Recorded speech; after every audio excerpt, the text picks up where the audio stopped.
Most people believe they know how rescue stories end. A firefighter. A desperate situation. A heroic moment. But sometimes, the real story doesn't begin with the rescue itself. It begins with what happens in the days and weeks that follow. A small riverside town sits nestled between rolling hills and dense forest. The streets are lined with old brick buildings and family-owned shops. Children play in parks. Dogs walk alongside their owners. Everything feels peaceful. The river that cuts through the center of town has always been part of the community's identity. Generations have grown up fishing along its banks, swimming in its cool waters during summer, and listening to its gentle flow at night. But rivers have memories. And this river remembers storms. The weather forecast starts innocently enough. A chance of rain. Nothing unusual for late autumn. Residents go about their daily routines without concern. Inside the local fire station, Daniel Mercer begins his shift like any other day. He's been a firefighter for 12 years. He knows this town. He knows its people. He knows its risks. Daniel checks equipment, reviews emergency protocols, and shares coffee with his team. They talk about weekend plans, family gatherings, and the upcoming holiday season. Outside, clouds gather on the horizon. At first, nobody notices. The sky gradually darkens throughout the morning. A cool breeze picks up, rustling leaves that have already turned gold and crimson. Shop owners glance upward but continue serving customers. By early afternoon, the first drops fall. Soft. Gentle. Expected. Parents call their children inside. Umbrellas appear on sidewalks. Cars turn on their windshield wipers. Then everything changes. The rain intensifies within minutes. What started as a drizzle becomes a downpour. The sky opens up completely, releasing water in torrents that hammer rooftops and flood gutters instantly. Wind arrives next. It screams through the town, bending trees and rattling windows. Street signs sway violently. Trash cans tumble down sidewalks. Power lines swing dangerously overhead. The river responds immediately. Water that flowed calmly just hours before now churns and swells. The level rises inch by inch, then foot by foot. Brown water thick with mud and debris pushes against the banks. At the fire station, the alarm sounds. Daniel and his team move with practiced efficiency. Jackets. Boots.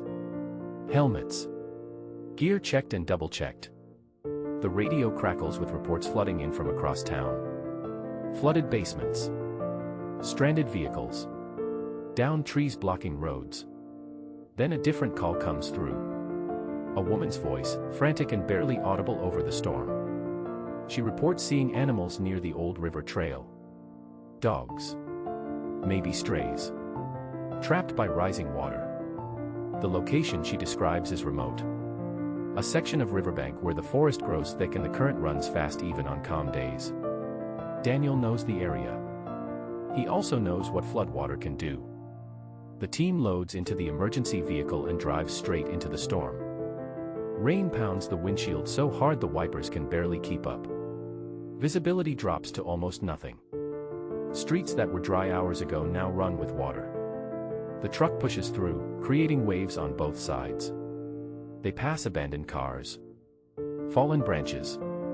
Debris floating past like boats without direction. The radio continues broadcasting updates. The river has exceeded flood stage. Evacuation warnings are being issued for low-lying areas. Daniel stares out at the chaos, his mind focused on the task ahead. They reach the turnoff for the old river trail. The road narrows, surrounded by dense trees on both sides.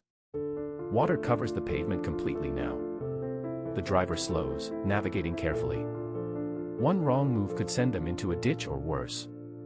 Finally, they stop. Ahead, the road disappears entirely beneath churning floodwater. Going further by vehicle would be suicide. Daniel steps out into the storm. Rain immediately soaks through his jacket. Wind nearly knocks him sideways. Mud sucks at his boots with every step. Thunder explodes overhead, so loud it feels physical. He signals to his team. They secure ropes and establish a safety perimeter. Nobody goes into floodwater without a lifeline. Daniel moves forward, following the trail toward the riverbank. The forest around him groans and creaks as wind tears through branches. Leaves and twigs fly past his face. Then he hears it. A sound that cuts through the storm. A bark. Sharp. Desperate. Repeating. He adjusts his course, pushing through tall grass and fallen branches. The ground beneath his feet grows softer, more unstable. The riverbank comes into view. What he sees stops him cold. The river has transformed into something unrecognizable. A raging torrent of brown water carrying trees, debris, and anything else in its path. The banks have eroded, collapsing into the current. And there, on a small island of land rapidly being consumed by the flood, stands a dog. She's medium-sized, mixed breed, with matted fur plastered to her body by rain. She stands protectively over something at her feet. Puppies. Daniel counts 5 of them, huddled together, barely visible in the grass. The water is rising fast. The island of safety shrinks by the second. Daniel doesn't hesitate. He ties a rope around his waist, secures it to a tree, and steps into the water.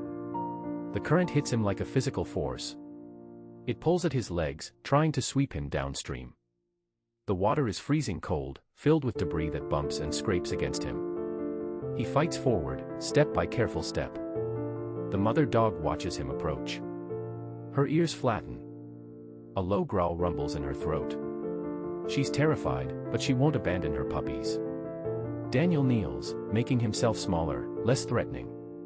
He speaks in a calm, steady voice, though the storm nearly drowns out his words. "It's okay, girl. I'm here to help. We're going to get you out." He reaches slowly toward the nearest puppy. The mother dog barks sharply, warning him. Daniel freezes, maintaining eye contact. He shows his empty hands, moving slowly, deliberately. Minutes pass. The water continues rising. Finally, the mother dog steps back slightly, just enough. Daniel gently lifts the first puppy. It's tiny, shivering violently, eyes barely open. He places it carefully in a waterproof rescue bag secured to his chest. One by one, he collects the puppies. Each one whimpers as he lifts them, but the mother dog allows it now, seeming to understand he means no harm. 4 puppies safe. 5 puppies safe. Daniel reaches for the mother dog, but she backs away, still wary. The ground beneath them suddenly shifts. A deep, ominous crack. The riverbank is collapsing. Daniel grabs for the mother dog, but the earth gives way completely. He plunges into the churning water, puppies clutched against his chest. The rope around his waist snaps tight, stopping his downstream drift. Pain shoots through his ribs, but he holds on. He searches frantically for the mother dog. Gone. Swept away. No. There. Her head breaks the surface 10 feet away, paddling desperately. But she's not swimming toward shore. She's swimming away from it. Toward something Daniel can't see. He fights against the current, pulling himself along the rope, trying to follow her. The mother dog reaches a section of collapsed bank where debris has piled up. Branches, logs, and trash create a tangled dam. She dives beneath the surface. Daniel's heart pounds. She resurfaces, a puppy in her mouth. Then she dives again. And again. Daniel suddenly understands. There are more puppies. Hidden in the debris. Trapped when the bank collapsed. The mother dog hadn't been protecting just the 5 puppies on the island. She'd been trying to protect 2 separate litters. Daniel pulls himself closer, fighting the current with every ounce of strength. His muscles scream. His lungs burn. He reaches the debris pile and plunges his hands into the tangle of branches. His fingers touch something warm. A puppy. He pulls it free and adds it to his rescue bag. The mother dog surfaces beside him with another. Together, they work. Human and animal, united by a single purpose. Daniel pulls puppies from the debris while the mother dog dives repeatedly, refusing to give up. A 7th puppy. An 8th. The current grows stronger. The debris pile begins breaking apart. Daniel spots movement deeper in the tangle. One more puppy, barely visible, wedged between two logs. He reaches for it, but the current tears the debris pile apart. The puppy slips away. The mother dog lunges forward, catching it gently by the scruff of its neck. She paddles toward Daniel, fighting the current with everything she has. He grabs the puppy from her mouth and secures it with the others. 9 puppies total. Daniel signals to his team on shore. They begin pulling the rope, dragging him back toward safety. The mother dog swims alongside him, never leaving his side. Finally, hands grab Daniel's jacket and haul him onto solid ground. He collapses, gasping for air, but keeps the rescue bag containing the puppies pressed against his chest. The mother dog scrambles up the bank, shaking violently but alive. Other firefighters rush forward with blankets and emergency supplies. Daniel carefully opens the rescue bag. 9 tiny puppies, soaked and cold but breathing. All accounted for. The team begins moving back toward the vehicle. The storm continues raging around them, but the immediate rescue is complete. Daniel takes one last look at the river before turning away. Then he notices something. The mother dog hasn't followed them. She stands at the edge of the water, staring downstream. Her body is tense. She whines softly, a sound of distress that cuts through the storm. Daniel approaches her. "Come on, girl. Let's get you warm." But she won't move. She continues staring at the water, whining. Daniel follows her gaze. At first, he sees nothing but churning brown water and debris. Then something catches his eye. Downstream, caught against a fallen tree, something metallic glints in the dim light. A cage. Half submerged and spinning slowly in the current. Daniel's blood runs cold. He moves closer to the bank, squinting through the rain. Inside the cage, barely visible through the bars and rushing water, is another dog. Larger than the mother dog. Older. Darker fur. Trapped. Unable to escape. Daniel's mind races. How long has the cage been there? Was it swept downstream by the flood? Was the dog abandoned? It doesn't matter. Someone is trapped, and time is running out. The cage spins in the current, slamming repeatedly against the fallen tree. With each impact, it shifts slightly, threatening to break free and be swept away completely. Daniel turns to his team. There's another one. In a cage. Downstream. His team leader, Marcus, steps forward and surveys the situation. That current is too strong, Daniel. We need to wait for additional resources. Daniel looks at the cage. It shifts again, nearly breaking free. There's no time. Marcus sees it too. He nods grimly. Secure him properly. Double lines. And Daniel. Be careful. 2 firefighters attach a second rope to Daniel's harness. They secure both lines to separate anchor points. Daniel re-enters the water. This time, the current feels even stronger. The cold water steals his breath. Debris slams against his legs. He pushes forward, using the fallen tree as a guide.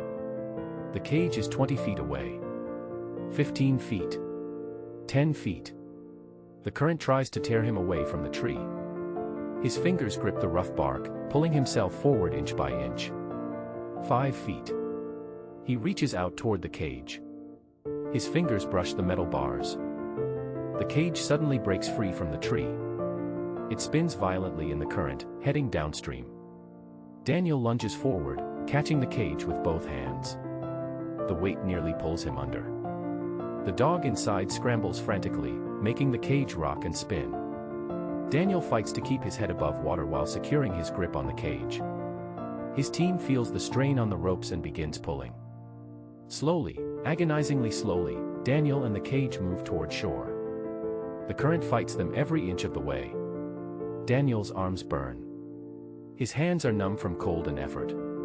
But he doesn't let go. Finally, after what feels like hours but is only minutes, hands grab the cage and pull it onto the bank. Daniel collapses beside it, coughing up water. Firefighters work quickly to open the cage. The latch is bent and jammed from impacts against debris. Tools are brought out. Metal screams as they pry the door open. Inside, the dog lies on her side, barely moving. She's older, with gray around her muzzle and scars across her body. She's exhausted. Hypothermic. But alive. They lift her carefully from the cage and wrap her in warming blankets. The moment they set her on the ground, something remarkable happens. The mother dog, who has been watching anxiously, rushes forward. She approaches the older dog and begins licking her face frantically. The older dog's eyes flutter open. Recognition. The older dog lifts her head slightly and touches her nose to the younger dog's nose. Daniel watches, stunned. These dogs know each other. They're not strangers brought together by chance. They're family. One of the firefighters examines the older dog more closely, checking for injuries and identification. She's got a collar, he announces. Old one. Mostly worn away. He manages to read a faded tag. Name's Bella. No address. No phone number. The mother dog stays pressed against Bella, refusing to leave her side. The 9 puppies, now bundled in blankets in the rescue vehicle, begin crying. The mother dog looks torn between staying with Bella and going to her puppies. Daniel makes a decision. Load them all together. We're taking everyone back to the station. The team carefully lifts Bella onto a stretcher. The mother dog follows closely, never more than a few inches away. They load everyone into the vehicle and begin the slow drive back through flooded streets. Inside the warm vehicle, Daniel sits with the dogs while his teammates navigate the treacherous roads.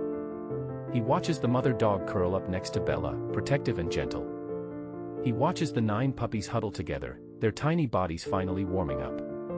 And he begins to piece together the story. The puppies are clearly the mother dog's offspring.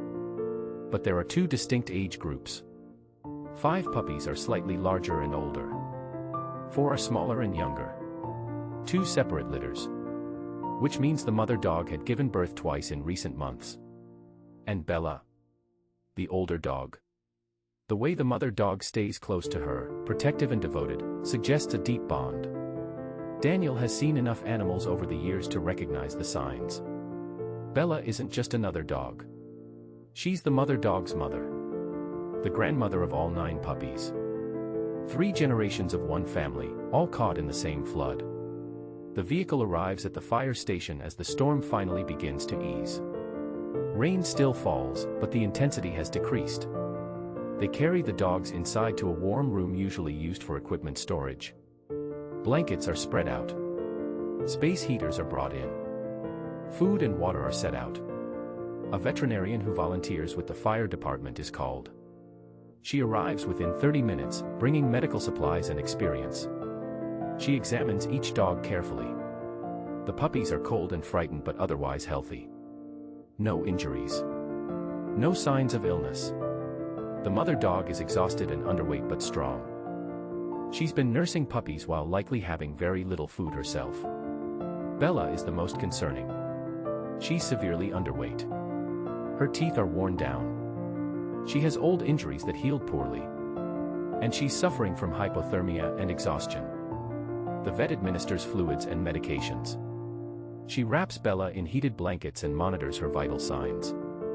She's been living rough for a long time, the vet says quietly. Months, maybe years. She's a survivor. Daniel sits nearby, watching the family of dogs. The mother dog refuses to eat until Bella is stable. Only then does she finally accept food, eating quickly before returning to Bella's side. The puppies, now warm and safe, begin exploring their temporary home. They tumble over each other, playing with the innocent energy of young animals who don't yet understand how close they came to disaster. As night falls, the storm finally passes. The town begins assessing damage. Flooded homes. Destroyed property. Blocked roads. But no human lives lost. And now, 9 puppies, 1 mother dog, and 1 grandmother dog safe and warm. Daniel's shift should have ended hours ago, but he stays. He can't quite bring himself to leave yet. Other firefighters stop by throughout the evening, checking on the dogs, bringing supplies, taking photos to share with family members. The story spreads quickly through the small town. By the next morning, the fire station's phone rings constantly. People calling to ask about the dogs. People offering to help. people wanting to adopt. Daniel fields calls while the vet returns to check on her patients. Bella has stabilized overnight. She's still weak, but her vital signs are improving. She eats a small meal and drinks water eagerly. The mother dog stays close, as if afraid Bella might disappear if she looks away. The puppies are thriving, nursing from their mother and beginning to show distinct personalities. Over the following days, Daniel becomes the unofficial guardian of the dog family. He coordinates with animal rescue organizations. He ensures they receive proper veterinary care. He helps screen potential adopters. The story attracts media attention. Local news stations send reporters. The footage of the rescue, captured on Firefighter helmet cameras, goes viral online. People from across the country reach out, moved by the story of 3 generations saved from a flood. Donations pour in to cover veterinary costs and supplies. But as interest grows, Daniel faces a difficult reality. The dogs need permanent homes. The puppies, being young and adorable, attract dozens of adoption applications. Finding good homes for them will be easy. The mother dog, despite being older and having been a stray, also receives significant interest. But Bella? She's old. She has health issues. She needs ongoing care. Most potential adopters lose interest when they learn the details. Daniel spends his off hours at the fire station, sitting with the dogs. He watches the mother dog care for her puppies while never straying far from Bella. He watches Bella slowly regain strength, her eyes brightening as she receives proper food and medical care for the first time in who knows how long. He watches the puppies play, oblivious to the complicated human world of adoption applications and background checks. And he realizes something. These dogs have already been separated once by circumstances beyond their control. Bella, the matriarch, somehow became separated from her daughter. Maybe she was lost. Maybe she was abandoned. Maybe she escaped from somewhere. Her daughter, the mother dog, ended up pregnant and alone, giving birth to 2 litters while trying to survive on the streets. They found each other again during the flood, staying together even as the water rose and threatened to sweep them all away. They fought to stay together. They survived together. And now humans want to separate them again for the sake of convenience and practicality. Daniel makes a decision. He fills out adoption paperwork. Not for one dog. For all of them. His colleagues think he's crazy. 11 dogs, Daniel. In your house. You live alone. You work long shifts. How will you manage? Be realistic.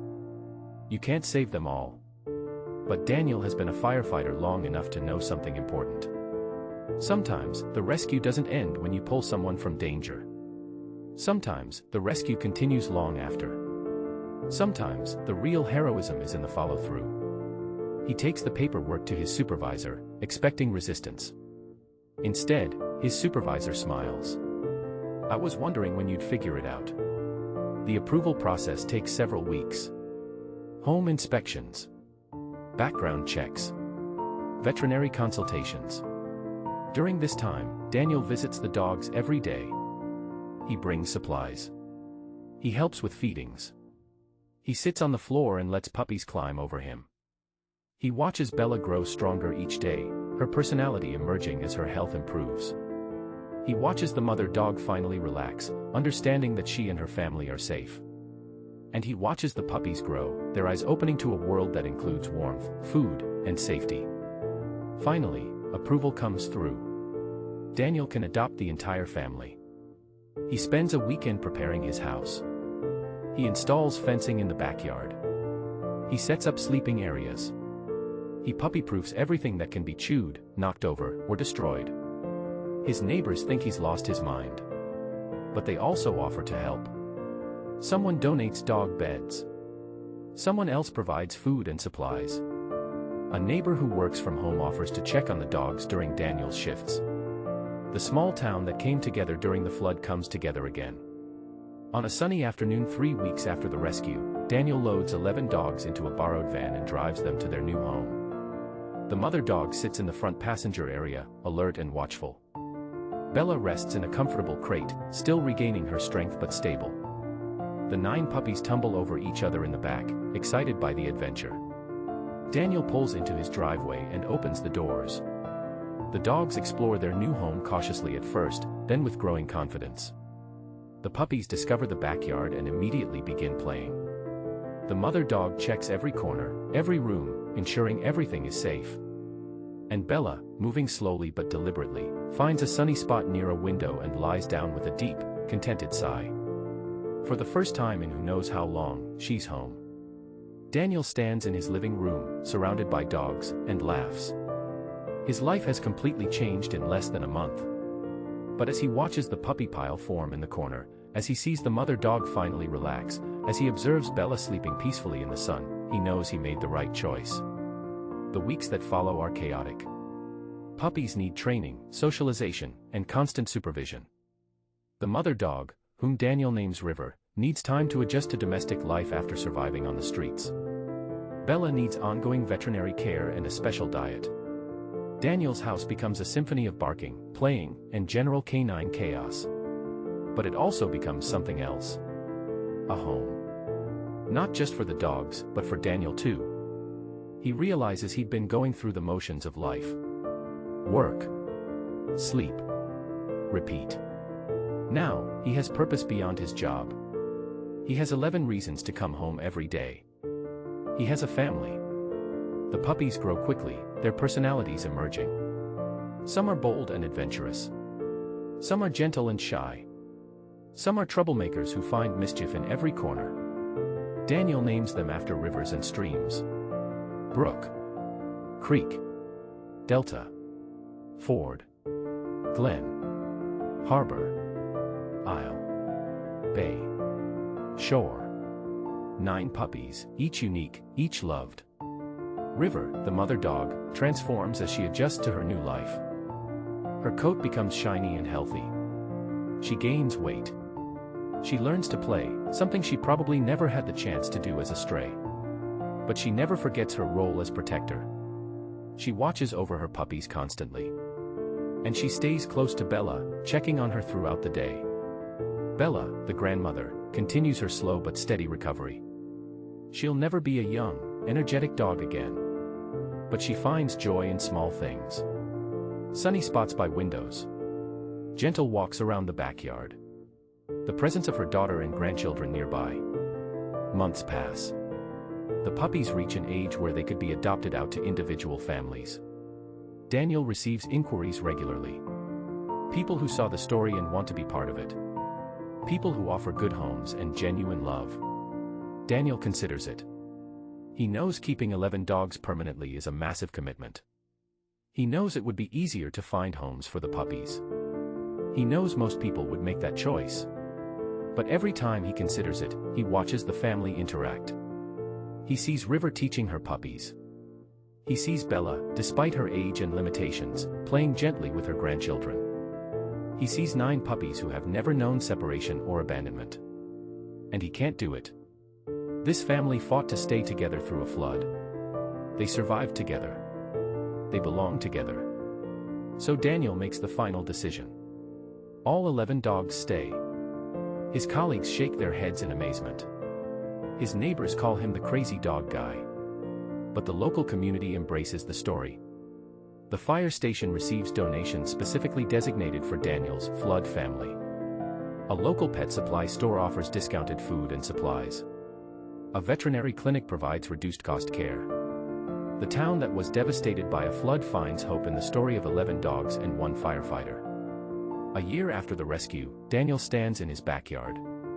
It's a warm afternoon, similar to the day before the storm. But everything has changed. 9 adolescent dogs race around the yard, playing an elaborate game of chase. River lies in the shade, watching her children with what can only be described as contentment.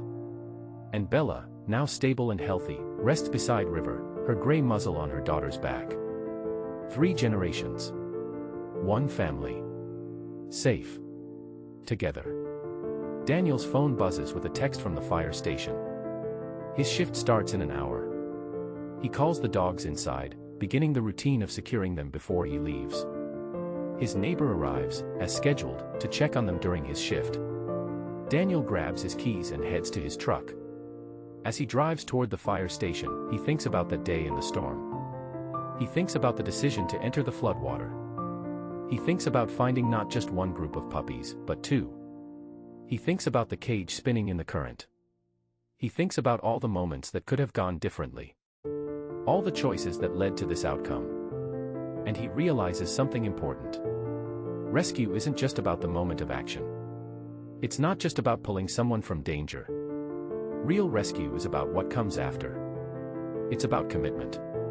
It's about following through. It's about understanding that saving a life doesn't end when the immediate danger passes. Sometimes, saving a life means changing your own. Daniel parks at the fire station and heads inside. His team greets him with the usual jokes about his zoo at home. He takes it in stride, smiling. The alarm sounds. A call comes in. Daniel and his team move with practiced efficiency, heading out into the world to help whoever needs them. Because that's what firefighters do. They respond to calls. They face danger. They save lives. But Daniel knows now that sometimes, the real heroism isn't in the dramatic rescue. Sometimes, it's in the quiet decision to keep showing up, day after day, for those who depend on you. Whether that's a town that needs protection, or 11 dogs that need a home. The fire truck pulls out of the station, sirens wailing. Daniel stares out at the town he's sworn to protect. The river flows calmly between its banks. The sky is clear. Everything is peaceful. But Daniel knows that storms will come again. Emergencies will happen. People and animals will need help. And when they do, he'll be ready. Not just because it's his job, but because he understands something fundamental about life. We're all in this together. Human and animal. Stranger and family. We all need rescue sometimes. And we all have the capacity to be someone's hero. Sometimes in dramatic moments of danger. Sometimes in quiet acts of commitment. Sometimes by simply choosing not to give up. That night, after his shift ends, Daniel returns home. He opens the door to chaos. 11 dogs rush to greet him, tails wagging, voices raised in excitement.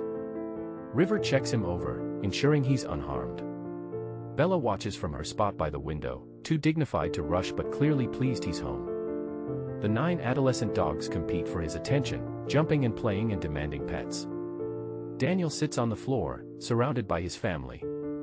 And he knows, without a doubt, that he made the right choice. The rescue didn't end when he pulled them from the flood. It continues every single day. In every meal he provides. In every veterinary visit he schedules. In every moment of patience when chaos reigns. In every decision to keep this family together. That's the real story. Not just the dramatic rescue in the storm, but the choice to keep rescuing, day after day, in the ordinary moments that make up a life. If this story moved you, remember that heroes aren't just the people who face danger in dramatic moments. Heroes are also the people who make quiet commitments and follow through. The people who choose love over convenience. The people who understand that rescue is a verb, not a noun. And sometimes, the greatest act of heroism is simply refusing to give up on those who depend on you. You never know when you might be called to be someone's hero. Or when someone might become yours.